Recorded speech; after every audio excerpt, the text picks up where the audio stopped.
Evaluation of thoracic surgery, evaluation for thoracic surgery. Anup is a consultant in critical care in Narayana Hrudayalaya, Bangalore. Dr. Anup, can you please take over? Yes, sir. Good evening, everybody. So today we will be discussing. I'll just give me a moment while I share my slides.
Sir, please share the screen, sir.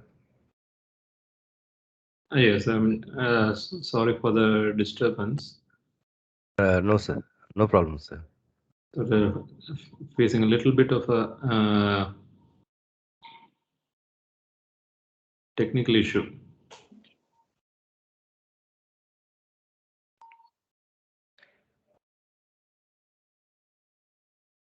Is it visible now? Yes, it is visible, sir.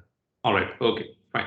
So good evening, everyone. Today we will be discussing a recent article that was published in our Red Journal, the Journal of Cardiothoracic and Vascular Anesthesia, that discusses about the preoperative assessment of high risk patients who are undergoing pulmonary resection. So this is the journal article, and so they are going to discuss about what are the recent advances in the preoperative assessment for thoracic surgery.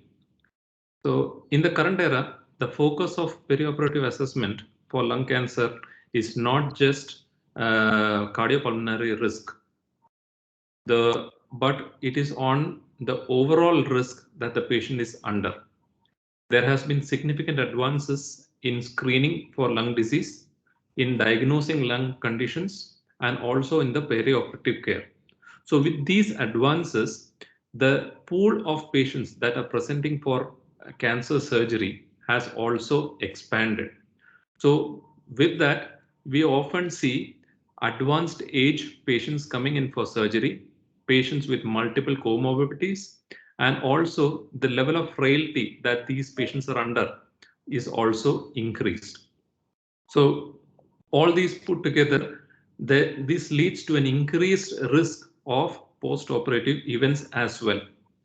So when we are faced with treating patients who are at extremes or with high comorbidities or whom we know they are at exceptionally high risk for surgery, how do we offer surgery? How do we decide whether we can take them up for surgery or not?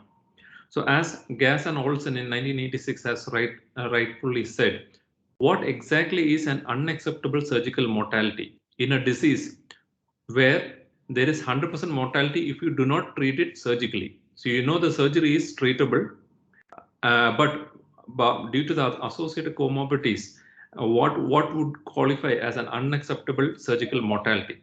So risk stratification is becoming increasingly difficult, and there is no standard definition for what is unacceptable risk, and there is no standardization of the risk.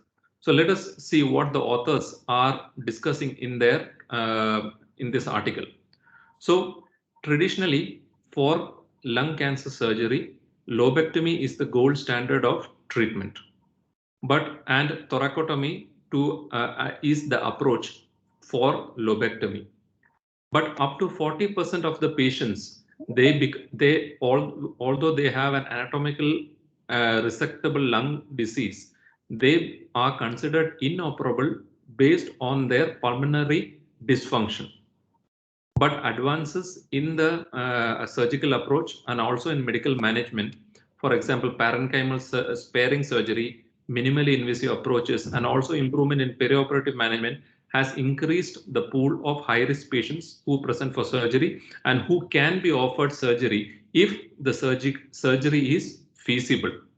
So we will see many patients with poor pulmonary function can also be considered for lung surgery, but previous years they would have been rejected for surgery. How is that possible? So these approaches are possible, or we are able to increase the pool of surgery with the help of by utilizing minimally invasive approaches. For example, video assisted thoracic surgery and as well as the robotic assisted thoracic surgery has helped us to increase the pool of patients who are considered for thoracic surgery.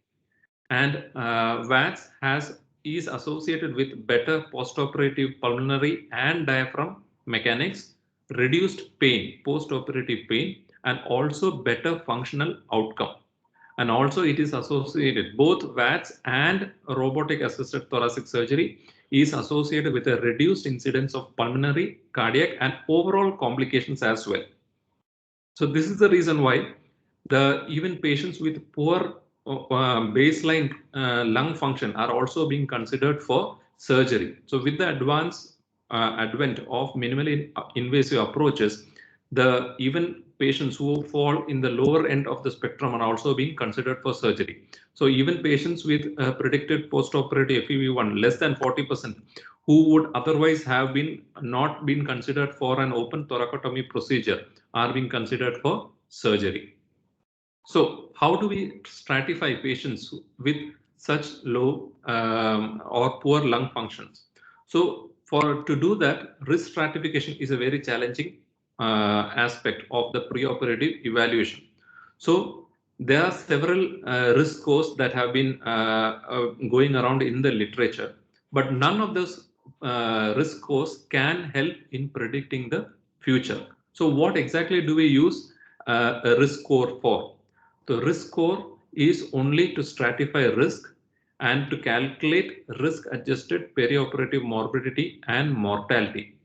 They do not predict the future, but they help to select patients who require further evaluation or who require advanced screening or advanced testing to know what is their physiological reserve.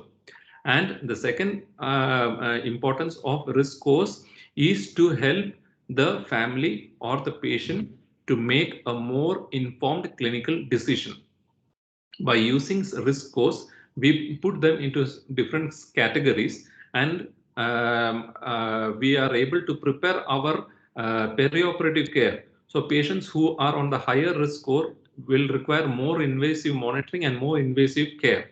And also we can give a more informed practical decision to the family to whether they should be considered for surgery or they should go in for palliative care. So what are the types new risk scores that are available? So for thoracic surgery population, the specific risk scores that are recently have been in discussion are the EuroLung 1 and the EuroLung 2 scores, the thoracic revised cardiac risk index, and the Thoraco score. In addition to that, there are a few general surgical scoring systems like the POSUM and as well as the ACS or the American Society of American College of Surgeons National Surgical Quality Improvement Program risk calculator. So these risk scores can also be used in the thoracic surgery population, but they are general. They calculate the general surgical risk of these patients. They are not evidence-based, and most of the recommendations using these risk scores are based on expert opinions. So let us look at the EuroLung score a little more in detail. So previously the EuroLung score, the original EuroLung score was developed in the 2000s, and that was based on an evaluation of the European Society of Thoracic Surgeons database and involving 4,000 patients. But since then, in 2011, again the database has been expanded, and they have evaluated more than 48,000 anatomic lung resections have been done, and based on those evaluations and the variables that have been derived from that large database, they have evolved the EuroLung 1 and the EuroLung 2 risk scores. So these EuroLung 1 and EuroLung 2, that is an aggregate score that stratify patients into 6 classes based on an incremental morbidity risk. EuroLung 1 calculates the cardiopulmonary morbidity score, and EuroLung 2 calculates the cardiopulmonary mortality score. So now, even within the EuroLung 1 and EuroLung 2, they have an expanded EuroLung 1 and an expanded EuroLung 2, and which contains around 8 to 9 variables. Whereas the truncated version of the EuroLung 1 and EuroLung 2 contains 5 and 6 variables respectively. And even this truncated EuroLung and EuroLung 2 is has a fair amount of discriminative capacity, and it works as good as the original EuroLung and EuroLung 2. And it helps to identify those patients who require further assessment. Coming to the thoracic surgery scoring system, or a Thoraco score, so that is derived from a nationally representative thoracic surgery database known as the EPITOR database. So this EPITOR database is the database maintained by the French Cardiothoracic Society. It is an independent database with no commercial links to any pharmaceutical company or any other commercial entity. So this database has been independently been evaluated between June 2002 and July 2005, and they evaluated 15,000 more than 15,000 patients. And based on the variables that are derived from these patients, logistic analysis and bootstrapping of these variables have been done, and they have come up with 9 variables that are used in the final score calculation, which the 9 variables include age, sex, the dyspnea score, the ASA qualification, the functional status of the patient, the urgency of surgery, the diagnosis that the patient is having, the procedure class, and the comorbidities that the patient is having. So this Thoraco score is recommended by the British Thoracic Society and the NICE guidelines. It has good performance characteristic, but there is poor discrimination, and prediction of this score is poor with relation to mortality and post-op complications. So, so that is about the risk scores. So coming to the evaluation per se, or how do you assess whether the patient is operable or not. So for pre-op assessment of patients who undergo pulmonary resection, traditionally we have been concentrating on 3 basic functions, which has been referred to as a 3-leg stool of pulmonary assessment. We evaluate the mechanical function of the lungs, the functional capacity, as well as the cardiopulmonary reserve. So how do we assess the mechanical function? The mechanical function is assessed by spirometry values. The parenchymal function is associated is evaluated with the diffusion capacity of carbon monoxide, and the cardiopulmonary reserve is assessed with the functional assessment. We'll be looking at each of them in detail. Among the spirometry values, the values that have been found to be of most use in predicting the pulmonary function is the FEV1 and the diffusion capacity of carbon monoxide. And it is not the preoperative value that we are concentrating on. We try to calculate what would be the post-operative FEV1 and the post-operative diffusion capacity of carbon monoxide if after the surgery. So the predicted post-operative value is calculated by using this formula that is depicted here from the preoperative value, and depending on number of segments that are removed, divided by 19. So basically, we try to predict what would be the function of the lung once those segments of lung are removed and how the lung would be functioning without those segments. But the point that we have to note here is that when we are doing this calculation, we do not take into account what is the functional contribution of these disease segments which we are removing during surgery into the present, how much of these disease segments contribute to the present FEV1 or the present diffusion capacity of carbon monoxide. We assume all the segments contribute equally. So there is a possibility that the predictive post-operative FEV1 and the predictive post-operative diffusion capacity might be over or underestimated by using this formula. But the traditionally accepted threshold for assessment is the FEV1 less than 40% and a diffusion capacity of carbon monoxide less than 40%. So if we see during a period of evaluation, if the FEV1 is less than 40%, do we decide that we will not take the patient up for surgery? No. Several guidelines and several task force have been looking at that, the traditionally accepted threshold. And especially the European Thoracic Society as well as American College of Chest Physicians, they have been advocating with the advent of these minimally invasive surgeries. They have advocated a slightly lower threshold of FEV1 of up to 30%. And even in some high-risk patients in a high volume centers, they have also taken a threshold of up to 20% also for the predictive post-op FEV1 to consider the patient for thoracic surgery or resection. So the FEV1 of up to 20% is the lowest, absolute lowest that can be acceptable for surgery.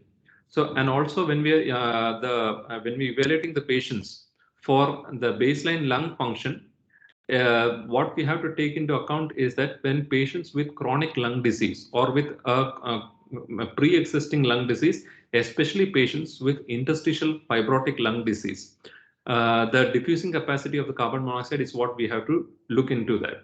So they have a diffusion capacity less than 60% is taken as a threshold and a forced vital capacity less than 80%. Both these parameters indicate that the patient is at a significantly increased risk for post-op complications.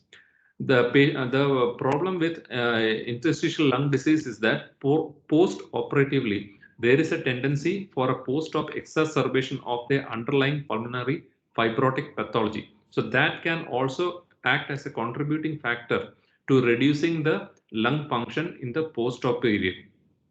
So whenever we are evaluating the particular care for these parameters should also be taken into account. A word about lung volume reduction surgery. So lung volume reduction surgery, so that is particularly used for patients with marginal lung function, particularly with COPD lungs with a moderate to severe disease. They have a very huge lungs, and we target lung volume reduction only in such patients. For lung volume reduction surgery, the minimum predictive post-operative FEV1 is in the range of 20 to 30%, much lower than for a traditional lobectomy.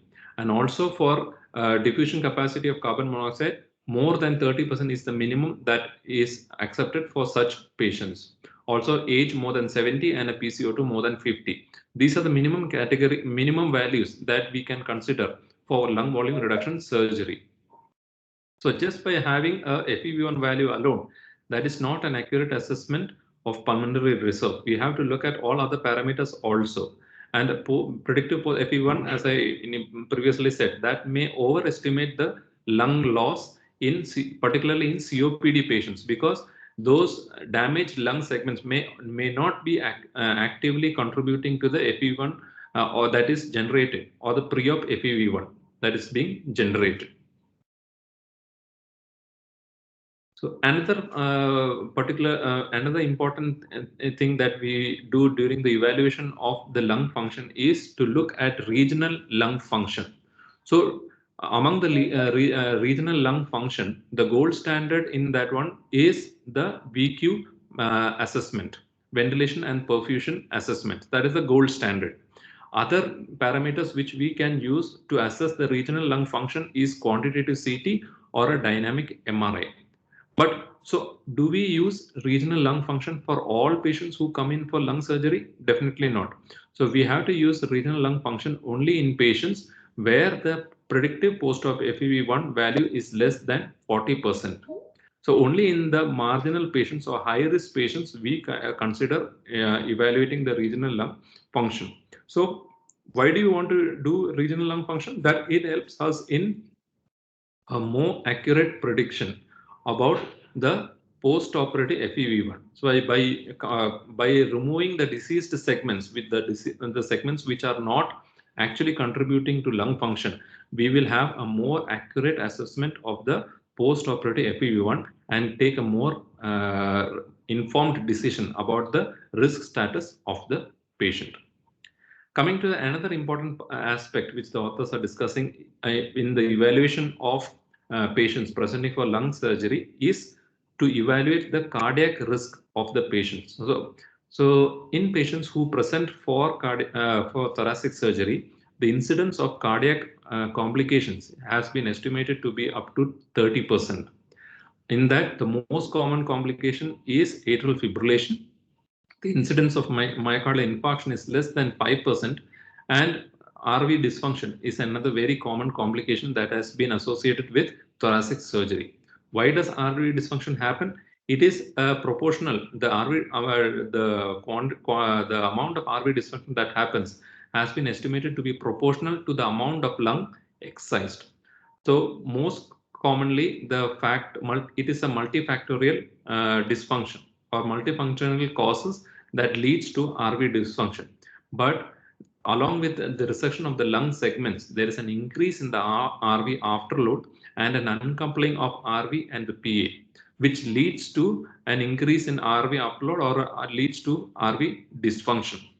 So the incidence of RV dysfunction has been associated with a mortality of more than 70%. And if RV impairment happens, that can persist for up to 8 weeks. So these are the factors. That is why evaluating the cardiac risk of the patient is also another factor that we have to consider when we are evaluating patients. It's not just the lung function. So to look at the cardiac risk that is associated with thoracic surgery, there is the thoracic revised cardiac risk index. So this is a recently validated risk score in thoracic surgery patients. So if the thoracic revised cardiac risk index is more than 2, if it is less than 2, definitely the patient is not at increased cardiac risk and the patient can be safely taken up for surgery without additional risk of cardiac complications. So they don't need additional cardiac evaluation. But if the revised cardiac risk index is more than 2, it only indicates that the patient needs further cardiac assessment before they can be taken up for surgery. And if there is an associated cardiac comorbidity, that increases the risk profile for the patient. So until we evaluate the cardiac risk, those patients cannot be taken up for surgery. So how do we evaluate the revised thoracic cardiac risk index? It categorizes patients into 4 risk classes. Class A, and the incidence of cardiac complications among the classes is what is depicted here. So if the patient falls into class A or class B, they don't need further cardiac evaluation. But if the patient falls into class C or class D, they have to be evaluated further. And further cardiac evaluations involves right heart catheterization, echocardiography, ECG, or even the symptoms that the patient is having. So basically by using the risk score, we identify patients who have to be evaluated further or who may benefit from additional cardiac evaluation. Coming to the third important part in the evaluation of patients is to evaluate the functional capacity of the patient. So functional capacity is a key discriminator in deciding who should be considered for targeted cardiac workup. And this becomes particularly challenging in the thoracic patient because we have multiple factors that can contribute to a poor functional capacity. It could be their associated comorbidities, it could be a poor lung function, or it could be a poor cardiac function. So we will not know what exactly is contributing to the poor cardiac functional capacity. But traditionally, a threshold of less than 4 metabolic equivalents, which is equivalent to inability to climb 2 flights of stairs, is taken as a very, very high risk for surgery, and the patient can be declined for surgery. But this ability to climb stairs, that is not a standardized test, because there are many variables to consider: the height of the stairs, the steep of the slope, the speed at which the patient is climbing. So there are so many variables that we cannot control. So that is just a very subjective measure. So to standardize the evaluation of the functional capacity, there are a few tests. For example, the Duke Activity Status Index, that has found to be of greater utility to screen out patients who may benefit from for further evaluations. For the Duke Activity Score less than 34, which is equivalent to around 5 meds, is approximately equal to a oxygen consumption, peak oxygen consumption of 17 to 18 ml per kg per minute. So if the score is less than 34, those patients are at a very high risk for cardiopulmonary complications. And if the score is less than 25, which is equivalent to approximately 4 metabolic equivalents, it implies there's a 50% increase in the rate of complications. The traditional Duke Activity Status Index is a bit cumbersome. So they have come up with a modified 4-question Duke Assessment Index, which retains the similar predictive capacity to the original. And along with that one, they also have evolved a questionnaire that is given to the patient, which also assesses the functional capacity of the patient. And based on this one, they can more strongly predict this exercise capacity, which is defined as an anaerobic threshold more than 11 ml per kg per minute, or a peak oxygen uptake more than 16 ml per kg per minute. So along with the Duke Activity Index, when you combine it with an assessment of a chronotropic response to exercise, the predictive capacity or the discriminatory capacity of this risk score further increases. So, but the use of a Duke Status Activity Index is a very what do you say? It is a more expensive methodology, and this high technology may not be available in all centers, or not all places will be able to do this kind of a cardiopulmonary exercise testing. So what is the alternative for such patients in such centers? So there are a few low technology exercise tests that can also be used in such patients, which gives about a fair amount of predictive or discriminative capacity. Which are those? So there are many factors that can contribute to the impaired cardiorespiratory fitness. Although the cardiopulmonary exercise testing is the gold standard, and we do not recommend cardiopulmonary exercise testing for all patients. There are patients whose spirometry values are less than 30 to 40%. Only such patients are referred for cardiopulmonary exercise testing, or an anaerobic threshold less than 11 ml per kg per minute. So these patients are associated with a much higher mortality rate. So our aim of doing cardiopulmonary exercise testing is to identify patients with a peak oxygen consumption less than 10 ml per kg per minute, because they are the subpopulation of patients who are at extremely high risk for surgery. The other variables that can be detected with cardiopulmonary exercise testing is oxygen pulse, oxygen uptake efficiency slope, and the hemodynamic responses during cardiopulmonary exercise testing. So these variables are coming up in a big way, and more evidence is being generated with regards to these variables. But in addition to this one, there is a lot of other variables that are also generated during cardiopulmonary exercise testing.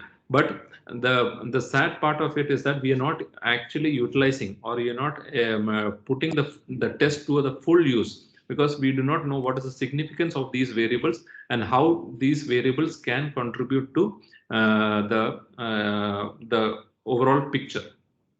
Coming to the low technology functional tests that can be utilized, the most prominent among is the stair climbing test. So what during this stair climbing test, what we ask the patients to climb a stair, flight of stairs, and based on how many stairs the patients can climb, we assess the functional capacity of the patient. It is a very widely used and a very useful predictor of morbidity and mortality.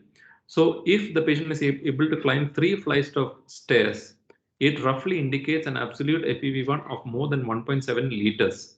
And if it is more than 5 flights of stairs, it indicates an absolute FEV1 of more than 2 liters. And it has studies have demonstrated that there is zero mortality if more than 22 meters is covered in the stair climbing test. Even though the FEV1 might be during spirometry is less than 40%, if the patient can cover more than 22 meters during stair climbing test, there is a zero mortality associated with the surgery. Coming to another low technology functional test is the incremental shuttle walk test. So what happens in the incremental shuttle walk test is we keep 2 cones at a distance of 9 meters from each other, and the patient walks around these 2 cones. So during one round, the patient covers 10 meters. So and we start off at a small pace, slow pace, and the patient walks, and the speed of the walking increases with each minute. So the patient walks with the beats, and the beats become faster and faster with each increasing minute. So the aim of the test is to determine what is the maximum range or maximum distance that can be covered by the patient. So the step is stopped when the patient develops chest pain, becomes breathless, there's a desaturation, or the patient is not able to walk anymore. So that is when we stop the test. So during the shuttle walk test, less than 400 meters, it is more or less approximates to a peak oxygen consumption of less than 15 ml per kg per minute, and such patients are associated with a 10% increased risk of complications. And if it is less than 250 meters, it is associated with a 2.5 time increase in the major cardiopulmonary complications. So that is another low technology test that can be done in centers where the high-tech cardiopulmonary exercise testing is not available. Then coming to the 6-minute walk test, that is another very commonly used functional testing that is available in a wide variety of centers. Very easily done. You do not need any high technology to do that one. And the 6-minute walk test can be used to assess the functional capacity in a wide range of cardiopulmonary conditions. It's not just lung conditions. It has been studies have been found to that it correlates well with the cardiopulmonary exercise testing. It is also used in heart failure patients, patients with pulmonary hypertension, in COPD patients, and also in interstitial lung disease.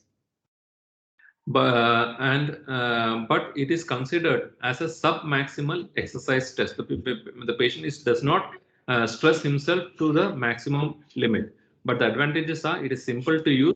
You don't need any advanced equipment. It is standardized and very reproducible among centers. And it is also an independent prognostic indicator for lung resection. But sadly, the 6-minute walk test is not currently recommended by the British Thoracic Society or the European Respiratory Society or the American Chest Society. Coming to evaluation of the results, a 6-minute walk test or distance more than 400 meters indicates a lower risk of complications. And baseline 6-minute walk distance less than 250 meters indicates a poor prognosis or a poor functional status. So how do we use this? Another low functional test is the exercise-induced oxygen desaturation. So in this one, we exercise the patient and check for desaturation that is happening in the patient. If there is a desaturation of more than 4%, that indicates that there is a risk for cardiopulmonary complications in 50% of the patient. And it is very commonly seen in COPD patients who are associated with more than 2 times increase in mortality. So how do we use this low technology functional assessment? So no patient should be excluded just because they have a poor value during the low technology test. So patients who have a low borderline value in the low technology test result, they should be referred to the formal cardiopulmonary exercise testing before they can be taken up for surgery. So by doing that, only the very high risk patients are segregated or taken up for this exclusive testing. So by that, the dependence or the strain on the system also reduces.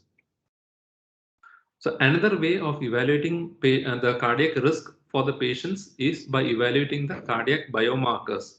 And these cardiac biomarkers help us in evaluating what is the baseline cardiac dysfunction that the patient is having. Among the several cardiac biomarkers, the two prominent ones are the BNP and the NT-proBNP. Values for BNP more than 92 milligram per liter and for pro-BNP more than 300 nanogram per liter is considered the threshold for indicating significant pre-existing cardiac dysfunction. So if the threshold is higher than what we have just mentioned, that indicates that the patients are at a higher risk for cardiac morbidity or mortality in the post-operative period, particularly for post-op atrial fibrillation. And not just in the pre-operative period, even when you evaluate these cardiac biomarkers in the post-operative period, it also enhances the risk stratification of the patients.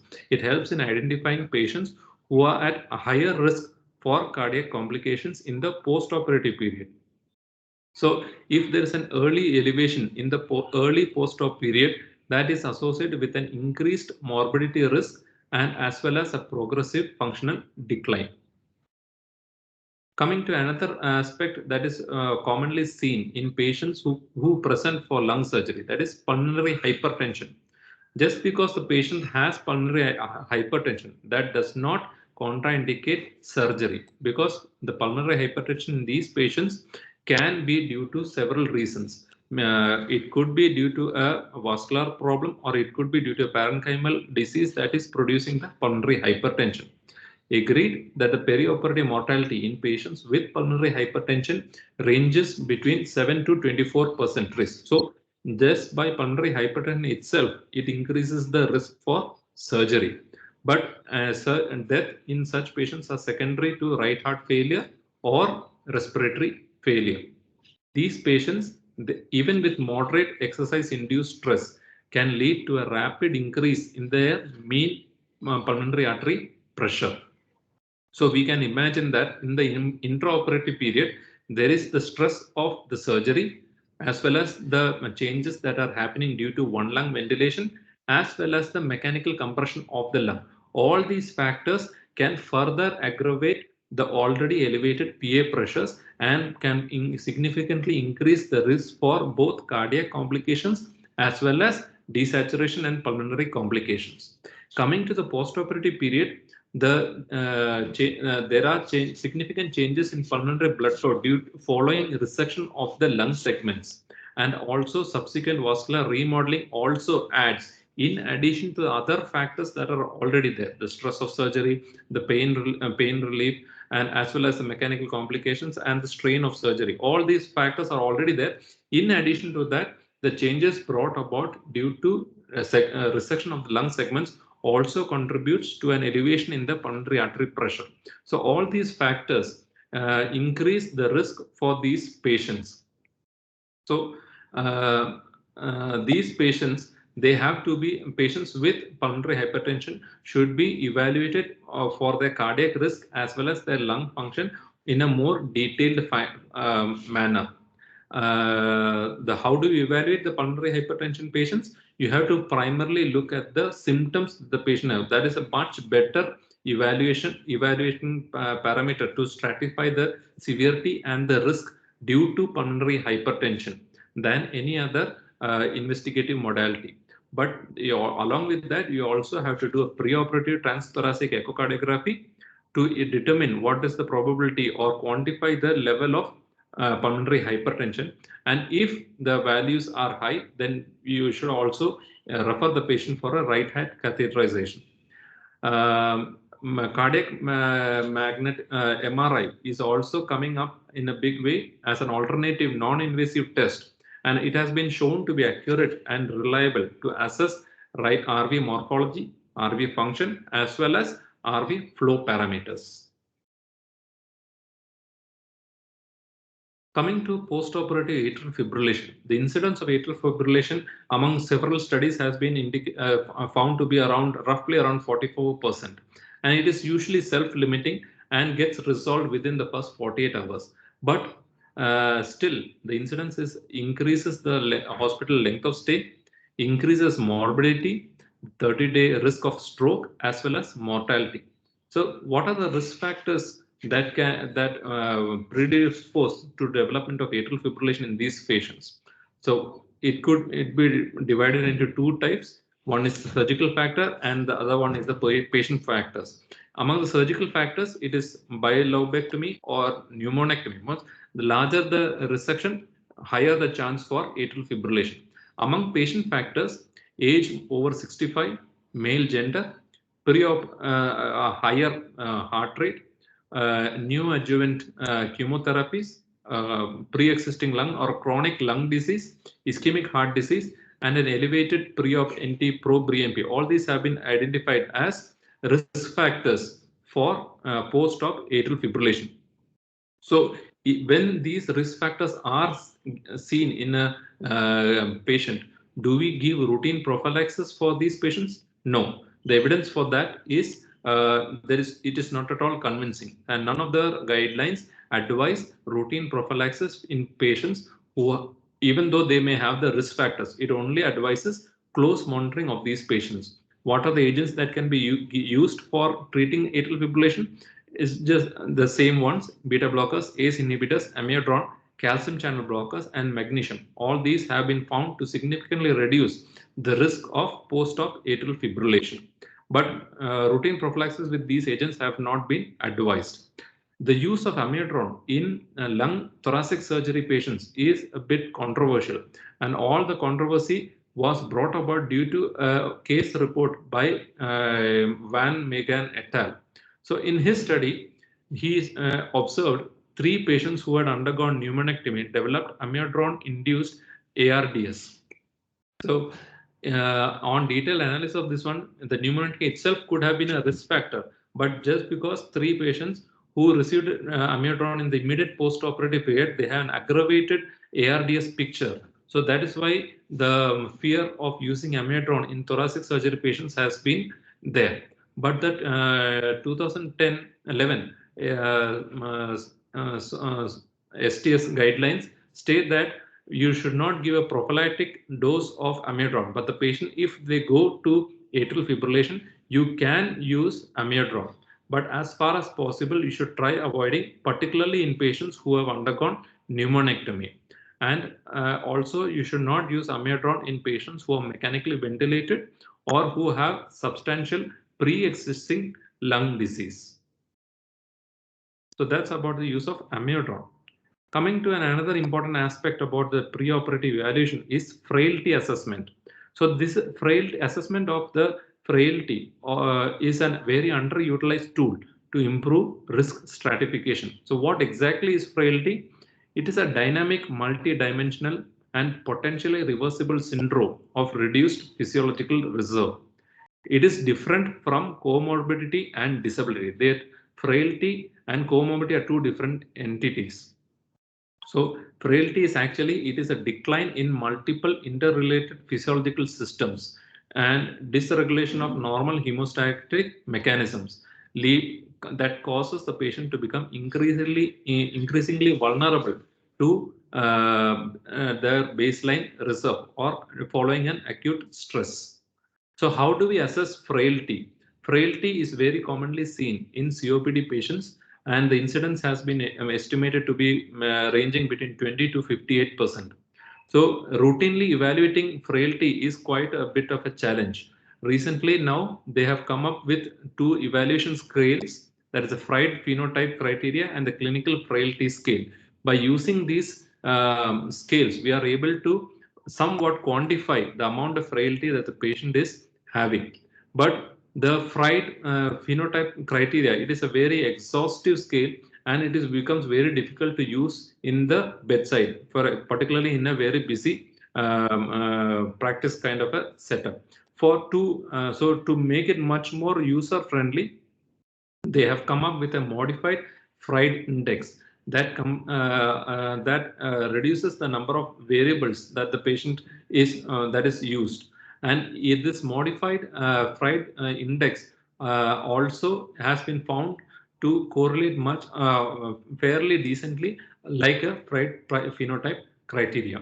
So modified Fried index of 0.27 has been found to correlate with a failure to wean from ventilation, the risk for reintubation, incidence of pneumonia in the post-operative period, surgical site infection, as well as with mortality. And when you combine the modified Fried index along with a patient-completed physical activity questionnaire, the predictive or the discriminatory capacity of the combined variables is significantly improved. So along with using a risk assessment score, how else there are other parameters by which you can assess the frailty, then that is known as analytical morphomics. So they act as a potential surrogate marker for frailty. What does it involve? It involves evaluating biomarkers of inflammation as well as nutritional deficiency. You can also do a radiological assessment for sarcopenia or osteoporosis. So many of these patients, they undergo CT chest to evaluate their lung function. So along with that one, an additional cut can be taken to evaluate the muscle mass that the patient is having. So it has been estimated that for each 1000 millimeters squared decrease in the lean core muscle mass, particularly what they have used in their studies has been the psoas muscle. So each 1000 millimeters squared decrease in the muscle area, it increases the mortality by 45%. So in lung cancer patients, sarcopenia is a significant risk factor for reduced overall survival and increase in the pulmonary complications. So it is not just the reduction in the thoracic muscle mass that is important, which increases the morbidity and mortality, but is also what is more important is the diaphragm mass and diaphragm function, which is of a greater importance. So how do all these evaluations help us? They help us in establishing a realistic perioperative goal and gives the patient more information to determine a more preference, so that patients who are at a prohibitively high risk due to surgery can avoid surgery and go down the palliative route. But at the same time, it also helps us in preparing the perioperative systems to treat patients who are at high risk in significant high intensity units. So that is the advantage of using all these frailty indexes and using all these evaluations. So coming to another aspect, that is the role of prehabilitation. So how does prehabilitation help in assessment of the patient? So the prehabilitation, it identifies patients who are at high risk for surgery, optimizes their conditions by whatever is the reversible factors, and helps in improving the outcome of the surgery. All these enhanced recovery guidelines highlight the importance of prehabilitation. And it has been found, several studies have shown that the prehabilitation period has been one of the most important interventions that has been able to improve operability as well as outcomes following surgery, particularly in the high risk category of patients. So how does it improve? So it improves the cardiopulmonary function, it reduces the post-operative pulmonary complications, improves muscle strength, and reduces the functional decline of the patient. And also it has been found to be associated with a reduction in the inflammatory markers. So what exactly is this prehabilitation? It does not mean just physiotherapy alone. So just doing just physiotherapy alone is not going to improve the prehabilitation. That alone is not prehabilitation. Prehabilitation is a focus on nutritional supplementation, feedback-based exercise regimes, optimizing pulmonary function, educating the patients, and including smoking cessation. So all these parameters put together will be categorized as prehabilitation. The next controversial aspect is how long will you give prehabilitation. So several studies have shown that a period of 2 to 6 weeks of high intensity interval training is what is ideal.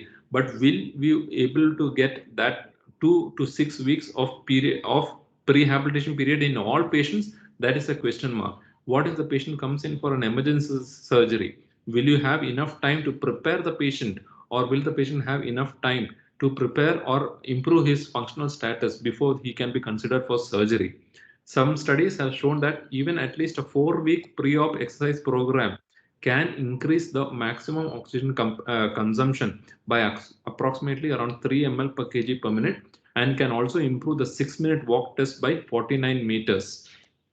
So having a prehabilitation improves the functional capacity of the patient. It decreases the post-operative complications and increases the functional reserve of the patient.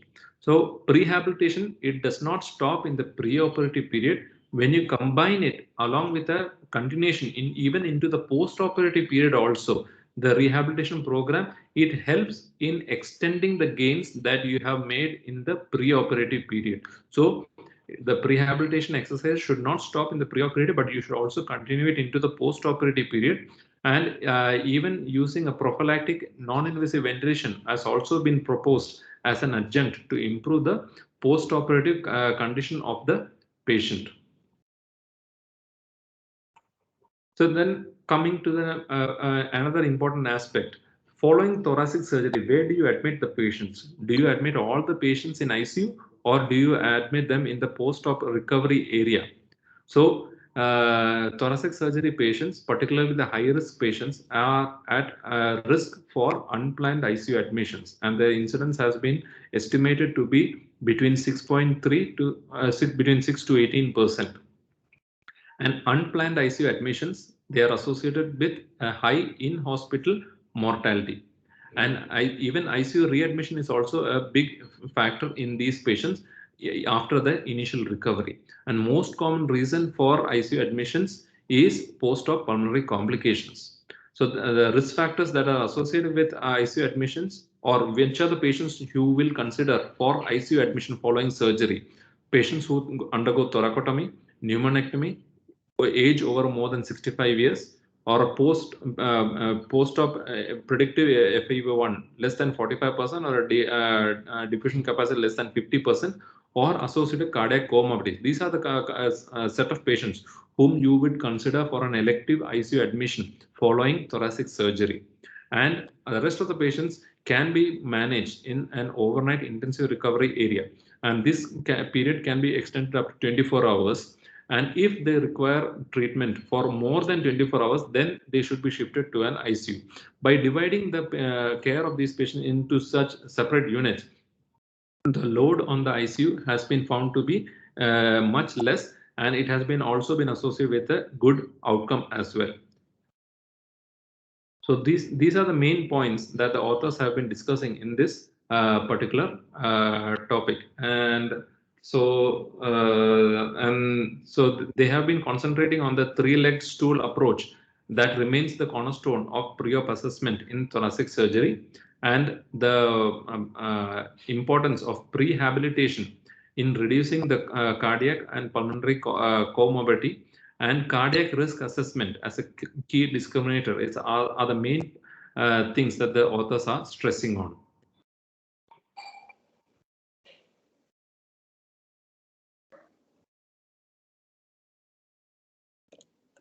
Thank you, Anup. Is it over? Yes, sir. Yeah, this is over. Thank you, Anup, for that excellent insight into the preoperative evaluation of thoracic surgery patients' recent advances. Preoperative assessment prior to chest surgery is an evolving science, and the advances in the management, perioperative management, has expanded the envelope of patients. What you what you said is pool of patients.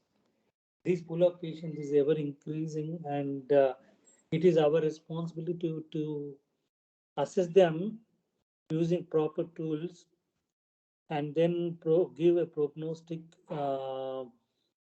assessment of these patients prior to thoracic surgery. But the basic tenet is to use the three-legged approach. That is the textbook description of the preoperative evaluation, which includes the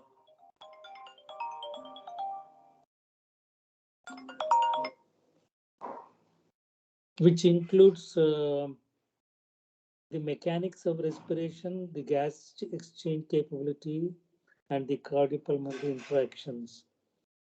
And the new additional things you have said includes risk assessment, functional capacity, regional lung functions, cardiopulmonary exercise testing, low technology tests, and the role of pulmonary hypertension, atrial fibrillation, frailty assessment, etc. The topic is open. Anybody wants to ask any question? Hello. Yes. Sir, couple of comments. Yes.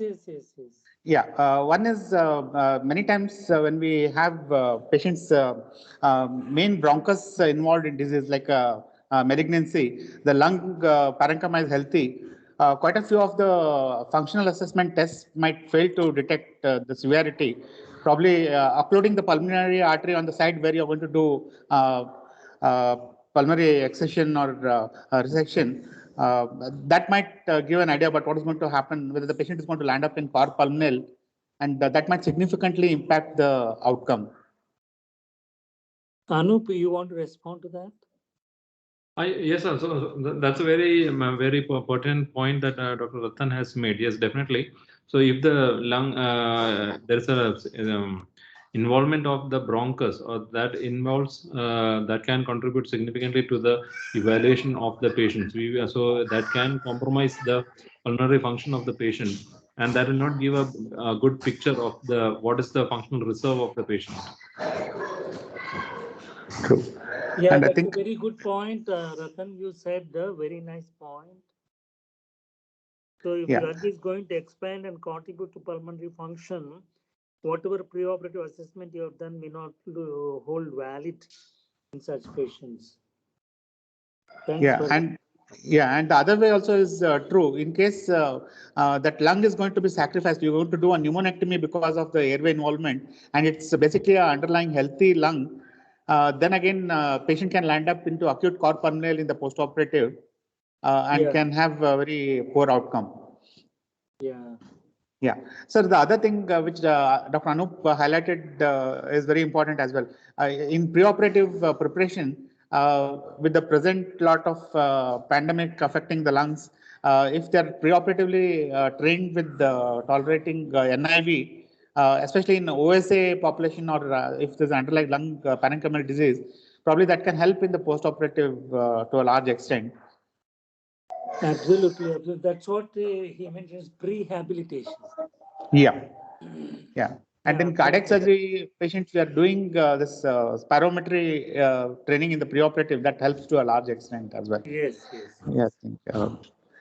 So that is what this article was highlighting. So in the prehabilitation regime, it is not just our thoracic exercises that are of importance.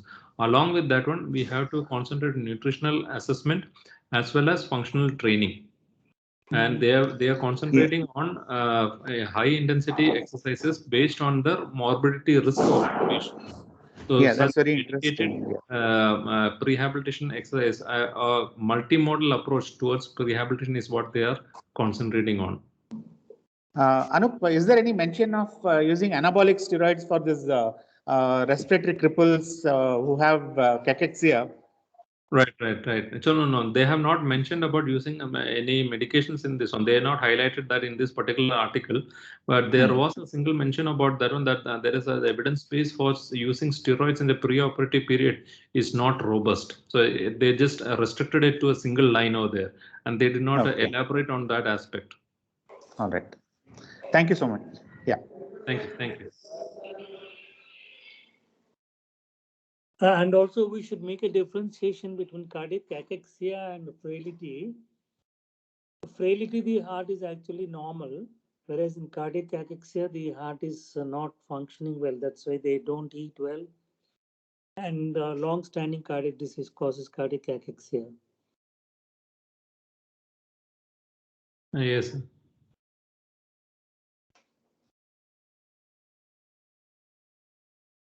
Any other comments or questions?